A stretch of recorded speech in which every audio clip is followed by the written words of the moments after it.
इस लेक्चर में हम डिस्कस करेंगे solution of the Laplace equation in polar coordinates. कौन सी कंडीशन हमें कब यूज़ करनी होगी, किस टाइप की इक्वेशन होगी, उसको हम डिस्कस करने से पहले एक छोटा सा ब्रीफ हम डिस्कस करते हैं।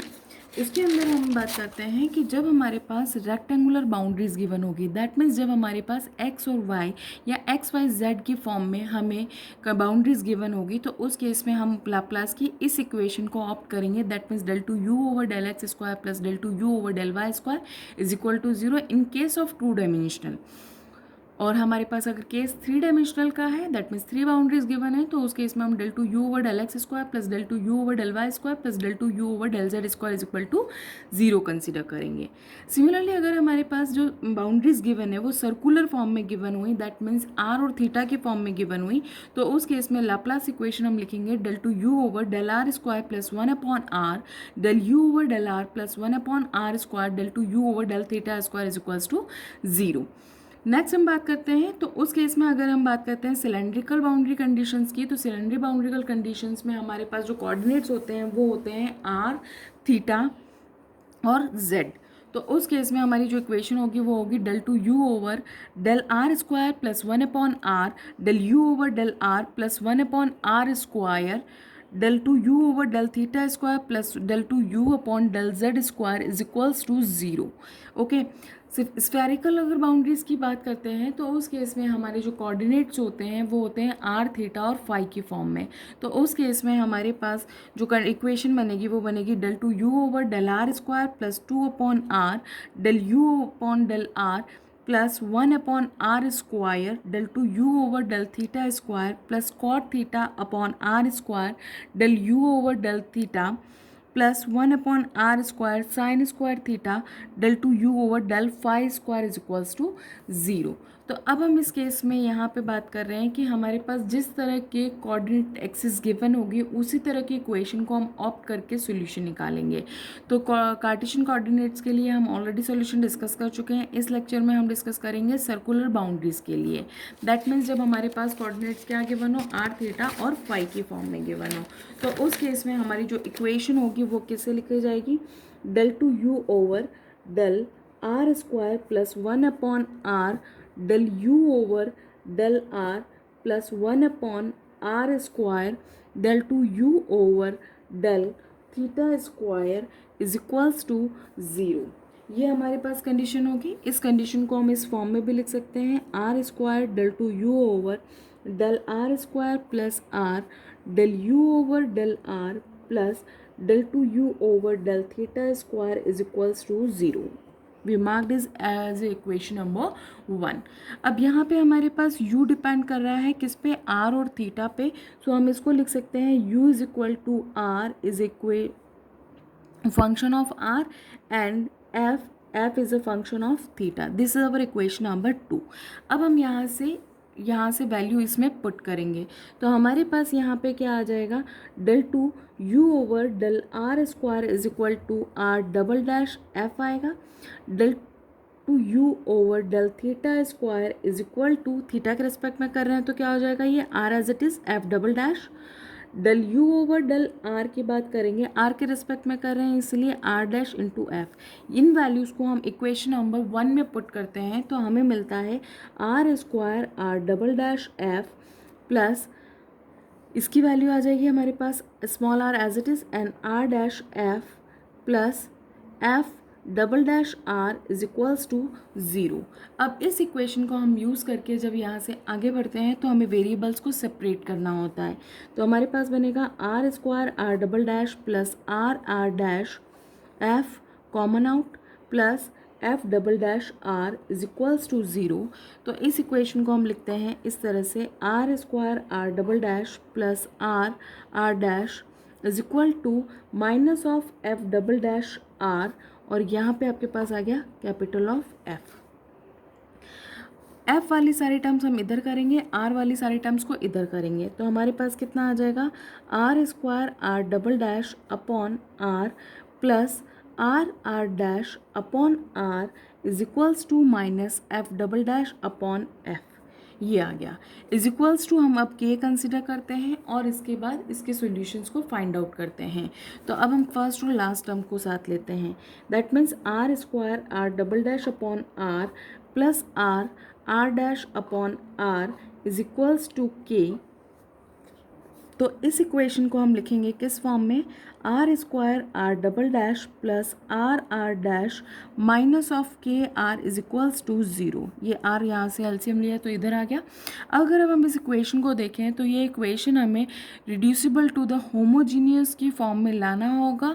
तो इस केस के लिए हम क्या करते हैं, लेट करते हैं, let small r is equal to e raise to power z, that means z is equals to log of r हो गया। तो जब इस इक्वेशन में हम पुट करेंगे तो हमारे पास R square are double dash की वैल्यू हम कैसे लिखेंगे, डी डी माइनस 1 की फॉर्म में लिखेंगे। आर आर डैश को अगर हम लिखने जाएंगे तो डी की फॉर्म में लिखेंगे। इनको हम इसमें पुट करेंगे और उसके बाद हम इसको सॉल्व करेंगे। तो हमारे पास जो इक्वेशन आएगी वो कुछ इस तरह से आएगी, जिसके अंदर हमारे पास बन जाएगा d two r upon d r square minus of के आर इज इक्वल्स टू 0 की फॉर्म। और यहाँ पे अगर हम बात करते हैं तो हमारे पास जो सेकंड इक्वेशन है minus f double dash upon f is equals to k. यहाँ पे अगर कोई भी डाउट है तो आप रिड्यूसिबल टू होमोजीनियस वाला जो वीडियो है आप उसको देख लीजिए, क्योंकि उसके अंदर मैंने आपको बताया है कि जब हमारे पास सेकंड ऑर्डर डेरिवेटिव है या फर्स्ट ऑर्डर डेरिवेटिव है उसके साथ कोई भी वेरिएबल अगर मल्टीप्लिकेशन में होता है तो हमें उस वेरिएबल को रिमूव करना होता है। तो उसके लिए हम कोई एक function E raise to power Z या E raise to power X, E raise to power Y, इस तरह से हम एज्यूम करते हैं और उसके बाद इसको सॉल्व करते हैं। तो जैसे हम इसमें पुट करेंगे तो यहाँ पे हमारे पास वैल्यू क्या आ जाएगी, D D minus 1 plus D आ जाएगा। तो डी से डी कैंसिल आउट हो जाएगा, डी स्क्वायर बचेगा माइनस ऑफ के आर बचेगा हमारे पास। तो इसको इस तरह से लिखेंगे, ठीक है। तो अब हमारे पास इसको अगर हम आगे सॉल्व करते हैं तो उसके पहले हम इसको कर लेते हैं। तो यहाँ पे हमारे पास पहला केस कि हमारे पास when k is equals to p square हुआ पॉजिटिव, तो minus f double dash upon f is equals to p square आया। तो आपके पास क्या आ गया, f double dash minus of P square f is equal to 0। ये पी स्क्वायर इधर आया तो नेगेटिव हो गया, माइनस ये था तो माइनस कॉमन निकाला तो यहाँ हो गया प्लस। और इसको जब आपने सॉल्व किया तो आपके पास एक ऑक्सिलरी इक्वेशन बनती है m square plus p square is equal to 0। That means आपके पास कितना आया, m is equal to plus minus iota p, यानी रूट्स आपके पास क्या हो गए, इमेजनरी हो गए। तो आपने इसके लिए रूट्स निकालिए। सेम आप इसके लिए करने गए तो यहाँ पे आपने पहला केस लिखा कि when k is equal to plus p square, पहला केस है। तो उस केस में आपके पास क्या आ गया, ये इसकी ऑक्सिलरी इक्वेशन बनाएंगे, d square minus of P square r is equal to 0। तो आपके पास यहाँ पे कितना आ जाएगा, m square minus of P square is equal to 0, that means m is equal to plus minus of p. तो अब यहाँ पे हम इसके लिए ऑक्सिलरी इक्वेशन से रूट्स निकालने हैं। तो हमारे रूट्स क्या है, रियल है और डिफरेंट है। तो ये किसके बराबर हो जाएगा, capital r is equal to C1 e raise to power of p plus C2 e raise to power of minus of p. अब यहाँ पे हमारे पास x या y या r या z क्या आएगा, डिपेंड करेगा किस पे, क्योंकि हमने यहाँ पे r का जो फंक्शन था इन फॉर्म ऑफ z लिया तो इसलिए हम इसको क्या लिखेंगे, z की फॉर्म में।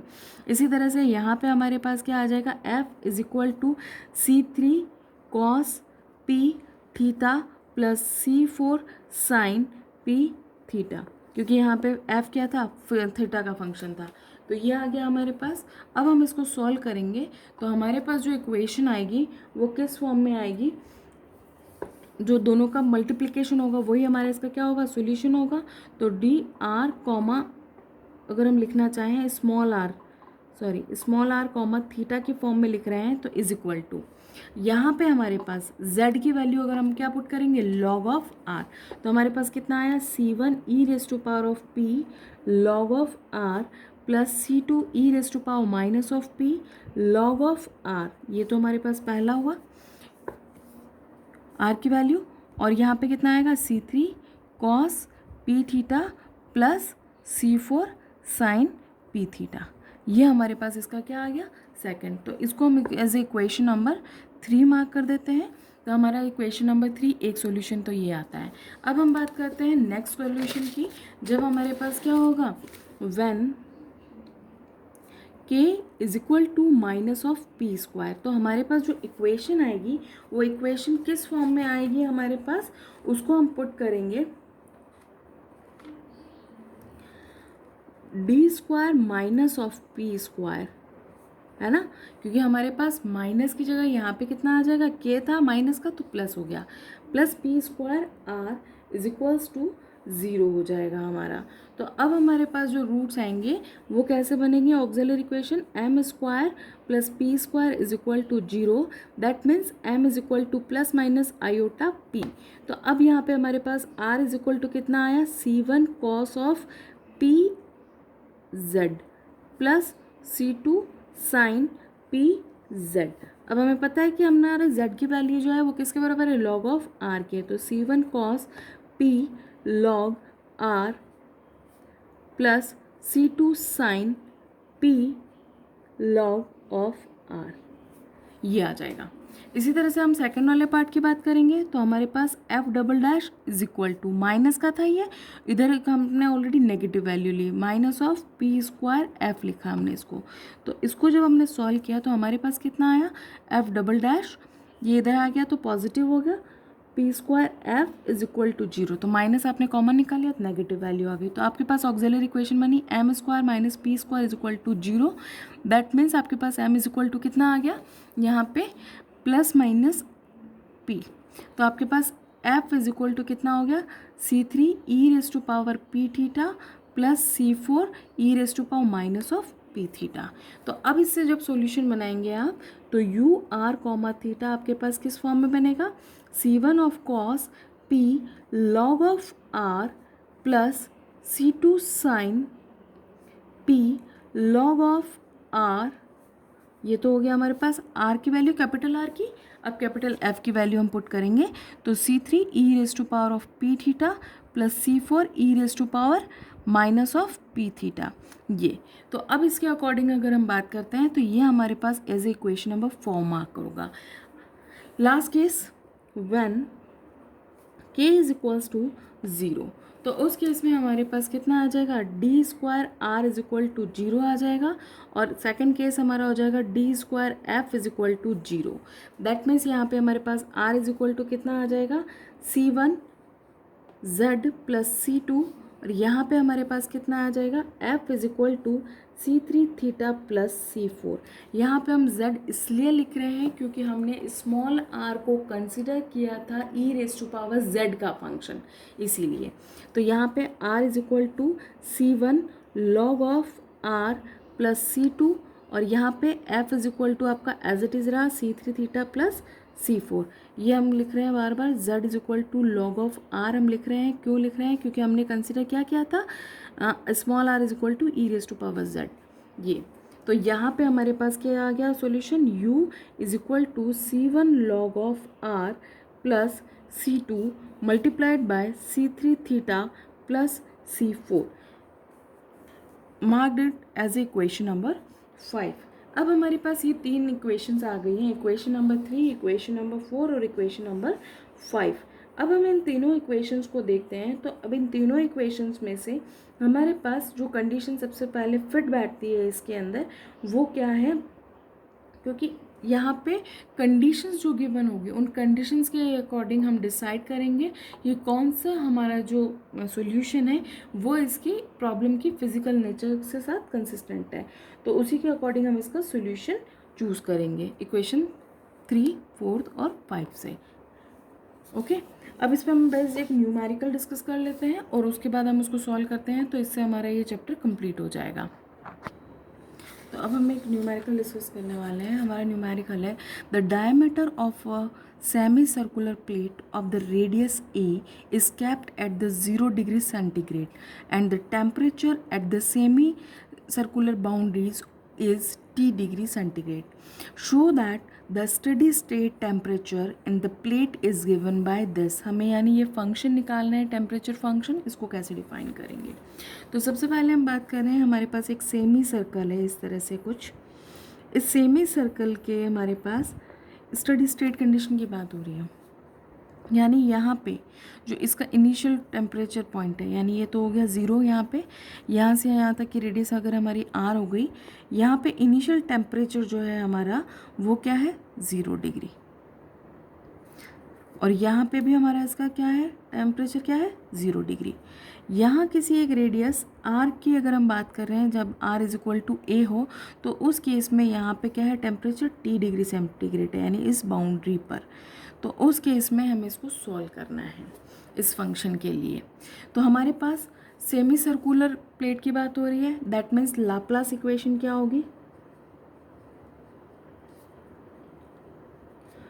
del 2 u over del r square plus r del u over del r plus del 2 u over del theta square is equal to 0। ये होगी हमारे पास इसकी इक्वेशन। अब इस इक्वेशन की अगर हम बात करते हैं तो इसका जो सॉल्यूशन आप लेंगे u is equal to r comma r, और आप लेंगे दूसरा f कॉमा थीटा की फॉर्म में। तो इसी से पहले जस्ट अभी हमने जो सॉल्यूशन निकाला है वो सॉल्यूशन हमारा एज इट इज़ इसके लिए निकलेगा, यानी हमारे पास यहाँ पर 3 इक्वेशन आएगी। पहली इक्वेशन हमारे पास जो आई थी वो आई थी u is equals to c1 e raise to power of p log of r plus c2 e raise to power minus of p log of r c3 cos p theta plus c4 sin p theta, ये आई थी। इस equation को हम convert करके कुछ इस तरह से भी लिख सकते हैं c1, क्योंकि यहाँ पे e रेज टू पावर ये है तो p इसकी पावर में आ जाएगा, तो log r raise to power p, तो इसको हम लिखेंगे r raise to power p plus c2 e raise to power r raise to power minus of p c3 cos p theta plus c4 sin p theta. कैसे लिखा है मैं यहाँ लिख देती हूँ। अगर हमारे पास e raise to power a log b है तो हम इसको कैसे लिखते हैं e raise to power of log b raise to power a, और विच इज़ इक्वल टू हम लिखते हैं b raise to power a। ये प्रॉपर्टी हमने यहाँ यूज़ किया है, ठीक है। तो ये हमारी इक्वेशन नंबर 3 आ गई। एक सॉल्यूशन ये जब हमने k is equal to plus p square लिया। इसी तरह से अगर हम k is equal to minus p square लेंगे तो u इज इक्वल टू हमें मिल रहा है c1 cos p log of r plus c2 sin p log of r multiplied by c3 e raise to power p theta plus c4 e raise to power minus of p theta. आपको direct नहीं लिखना है, आपको complete जो solution हमने इससे पहले किया था उसको एज इट इज़ पूरा करना है। तो ये तो हो गई हमारे पास इक्वेशन नंबर 4। इक्वेशन नंबर 5 क्या है हमारे पास, u is equal to c1 log of r plus c2 c3 theta plus c4। ये हमारे पास आ गया इक्वेशन नंबर 5। अब हमें पहले जब हमने बात किया था इसके सॉल्यूशन में, तो जो भी हमारे पास इसका सॉल्यूशन होगा वो क्या होगा, इक्वेशन पर डिपेंड करेगा उसकी बाउंड्री कंडीशंस पे। तो बाउंड्री कंडीशंस क्या होगी, पहली कंडीशन निकालते हैं हम इसकी।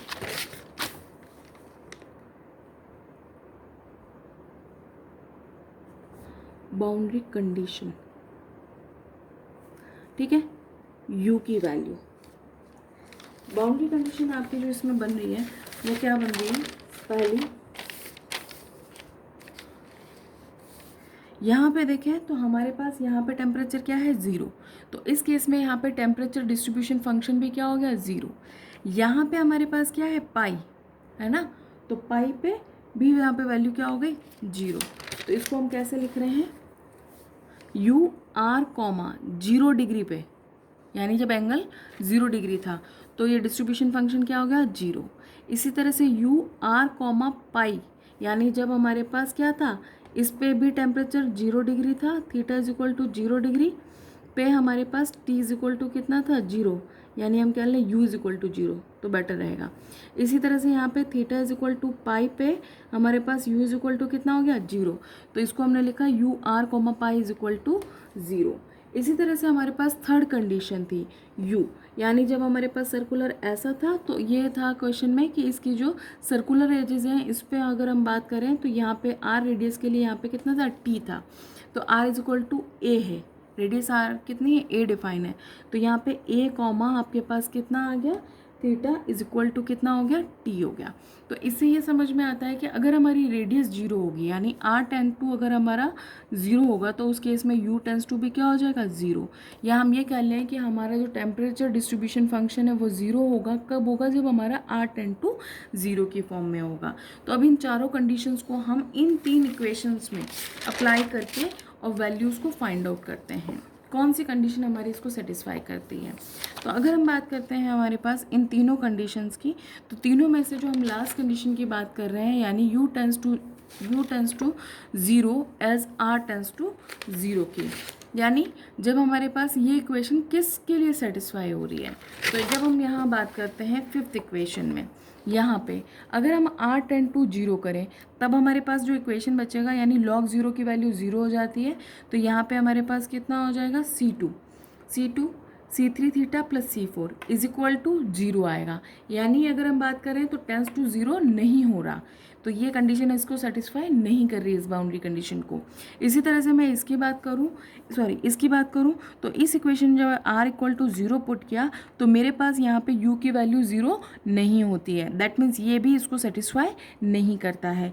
लेकिन जब मैंने यहाँ पे r की वैल्यू ज़ीरो पुट किया तो zero plus zero multiplied by anything is equals to zero, तो u टेंड टू जीरो, यानी मेरी इक्वेशन नंबर अगर मैं बात करती हूँ कंडीशंस को अगर मैं मार्क करूँ एज ए इक्वेशन 4, 5, तो ये हो गया 6, 7, 8 और 9। तो इक्वेशन नंबर 9 को सिर्फ और सिर्फ इक्वेशन नंबर 3 सेटिस्फाई करता है, तो इक्वेशन नंबर 9 सेटिस्फाइड बाय 3, ठीक है। तो यहाँ पे इसका सॉल्यूशन क्या हो जाएगा आपके पास, u x comma theta is equal to c1 r raise to power p plus c2 e r raise to power minus of p, c3 cos p theta plus c4 sin p theta, ये आ गया आपके पास, ठीक है। अब इसके according हमें conditions को पुट करना है, तो ये हमारे पास इक्वेशन नंबर 3 यानी इसका सोल्यूशन है। अब इसमें हम कंडीशन को पुट करें, पहली कंडीशन को, जब हमारे पास थीटा की वैल्यू ज़ीरो हो तो u ज़ीरो है, थीटा ज़ीरो है तो u ज़ीरो है, तो आपको कितना मिला c1 r raise to power p plus c2 r raise to power minus p, c3 cos zero की वैल्यू 1 प्लस साइन जीरो की वैल्यू 0, तो ये टर्म जीरो हो गई, इज इक्वल टू कितना आया ज़ीरो। मैंने आपको पहले भी बताया है कि अगर हम यहाँ पे इनिशियल कंडीशन थीटा के लिए लगा रहे हैं तो थीटा का ही कांस्टेंट निकलेगा। तो यहाँ पे अगर हम देखें तो ये पूरी इक्वेशन कब सेटिस्फाई होगी, जब हमारे पास क्या हो रहा है c3 की वैल्यू जीरो हो, तो c3 is equal to zero आपने किस में पुट करना है, इन इक्वेशन 3 में। तो अब आपकी इक्वेशन किस फॉर्म में आ गई, u is equal to c1 r raise to power p plus c2 r raise to power minus of p, और यहाँ पे कितना आ गया c4 sin p थीटा। इस इक्वेशन नंबर 9 ऑलरेडी दे चुके हैं तो इसको 10 देंगे। अब हम क्या करेंगे, सेकंड इक्वेशन यानी हम 7th को यूज़ करेंगे, 7th इन 10th। तो 7th क्या है, यानी theta is equal to pi, put किया theta is equal to pi, तो theta is equal to pi पे u की वैल्यू 0 होती है, तो 0 is equal to c1 r raise to power p plus c2 r raise to power minus of p multiplied by c4 sine p pi. अब अगर यहाँ पे हम देखें तो जब हमने बात किया था कि इस तरह का कोई फंक्शन डिफाइन है, अगर एक कांस्टेंट पहले जीरो हो चुका है तो दूसरा constant not equal to zero होगा, तभी इक्वेशन हमारी क्या होगी, सेटिस्फाइड होगी। तो यहाँ पे अगर हम बात करें तो c4 not equal to zero, तो इसके साथ वाले टर्म ही इज इक्वल टू जीरो होकर इस इक्वेशन को सेटिस्फाई कर सकती है। तो यहाँ पे हमारे पास क्या आ गया, sine p pi is equal to zero, this implies sine p pi is equal to sine of n pi, ठीक है। तो आपके पास यहाँ पे कितनी वैल्यू आ जाएगी, p इज इक्वल्स टू, आप वैल्यू निकालेंगे तो हमारे पास यहाँ पे जो वैल्यू आती है वो किसके बराबर आ गई, p is equal to n के। ये अब आपने इक्वेशन नंबर 10 में पुट कर दिया तो आपके पास u इज इक्वल टू कितना आया, c1 r raise to power n plus c2 r raise to power minus of n, यहाँ पे आपके पास आ गया c4 साइन n थीटा, ये आ गया। अब इस इक्वेशन से हम लिखना चाहें आगे तो कैसे लिख सकते हैं, is equal to c1 c4 r raise to power n plus c2 c4 r raise to power minus of n sine n theta, इस तरह से भी हम इसको लिख सकते हैं। अब हम इसकी थर्ड कंडीशन को यूज़ करते हैं, यानी u a comma 0 is equal to हमें लिखना है। तो अब कैसे लिखेंगे इसको, सॉरी अभी ये कंडीशन हमारी बचती है as u tends to 0 as r tend to 0। तो उस केस में हमारे पास यहाँ पे जो कंडीशन आ जाएगी वो किस तरह से आ जाएगी कि c1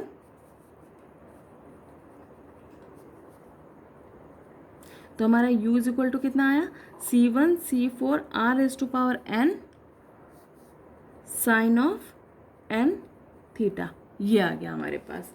अब यहाँ से हमने क्या लिखा, u की वैल्यू, तो u r comma theta is equal to, अगर हम इसको लिखना चाहें बी एन के फॉर्म में तो b n r raise to power of n sine n theta, और यहाँ पे हम समेशन इम्प्लीमेंट करेंगे और n की वैल्यू हम यहाँ पे 1 से लेकर के इनफाइनाइट तक लेंगे। तो अब हम यहाँ पे लिखेंगे तो u r कॉमा थीटा यानी r की वैल्यू क्या है a, तो अब इसको हम लिख रहे हैं u a comma theta is equal to t होता है is equal to summation n is equal to 1 to up to theta b n, r की वैल्यू a पुट किया तो a raise to power n sine n theta, ये आ गया। अब हमें कंपेयर करना है इसको, तो हमारे पास यहाँ से देखा जाए तो कोई कंपैरिजन नहीं बन रहा है, तो फिर से हम फोरियर सीरीज़ को यूज़ करेंगे। तो फोरियर सीरीज़ को यूज़ करके हमारे पास क्या बनता है, b n a n is equals to 2 upon pi 0 to pi t sine n theta dot d theta. इसको हम आगे सॉल्व करते हैं तो हमें मिलता है 2t upon pi minus of cos n theta upon n limit 0 to pi, और इसको अगर आगे सॉल्व करते हैं तो हम लिखते हैं 2t अपॉन पाई और मल्टीप्लाइड बाय हमारा n, ये आ गया इसके साथ वाला, ठीक है। एक बार हमने पाई पुट किया तो कॉस यहाँ पे n पाई की वैल्यू होती है -1 रेज टू पावर n, है ना। तो इसको हम उल्टा भी लिख लिया, 1 माइनस कॉस ऑफ n पाई लिख लिया हमने, क्योंकि माइनस था, जीरो वाली टर्म आगे लिख ली। तो अब इसके अकॉर्डिंग हमारे पास इज इक्वल टू कितना आया, 2t upon pi 1 minus -1 raise to power n, ये आ गया। और इसकी वैल्यू is equal to 4t upon pi कब होगी, जब हमारे पास n की वैल्यू ओड होगी तो ये नेगेटिव होगा, नेगेटिव नेगेटिव पॉजिटिव हो जाएगा और ये दोनों टर्म क्या हो जाएगी, एड हो जाएगी। तो यहाँ पर लिख रहे हैं n इज ओड, और अगर हमारे पास इवन हो गई तो ये पॉजिटिव वैल्यू हो जाएगी, 1 माइनस 1 क्या हो जाएगा, 0। n इज इवन, तो इस केस में ये क्या हो जाएगा, 0। तो ये हमारे पास क्या आ गया, इस तरह से बी एन को अगर हम लिखना चाहें तो अभी तो हमारे पास बी एन ए एन की वैल्यू आ रही है, तो अब ये ए एन कहाँ आ जाएगा, इसके अपॉन में, तो इज इक्वल टू कितना आ गया, 4t अपॉन, सॉरी ये एन पाई लिखा है एन, तो n pi a raise to power n कब होगा, एन इज ओड, और यहाँ पे क्या आ जाएगा, एन इज इवन। अब यहाँ पे हमें क्या करना है, इस बी एन की वैल्यू को हम इस इक्वेशन में पुट कर देंगे तो हमें सॉल्यूशन मिल जाएगा। This is our equation number 11। तो हमारे पास कितना आया, u r comma theta is equal to 4t upon pi summation n is equal to 1,3,5 up to, यानी ओ टर्म्स की बात कर रहे हैं, तो 1 upon n r raise to power n upon a raise to power n sine n theta. और इसको अगर आप अलग फॉर्म में लिखना चाहें तो लिख सकते हैं 4t upon pi summation n is equal to 1 to up to infinite. इस n को अगर मैं 2n-1 की फॉर्म में लिख दूं तो मेरे पास ये कंप्लीट फंक्शन को डिफाइन कर देगा। तो यहाँ पे आ जाएगा r upon a 2n-1 sine of n की जगह फिर मैंने पुट किया 2n-1 थीटा। तो ये मेरा क्या आ गया, रिक्वायर्ड फॉर्म आ गया। ये इसका मेरा सॉल्यूशन हो गया।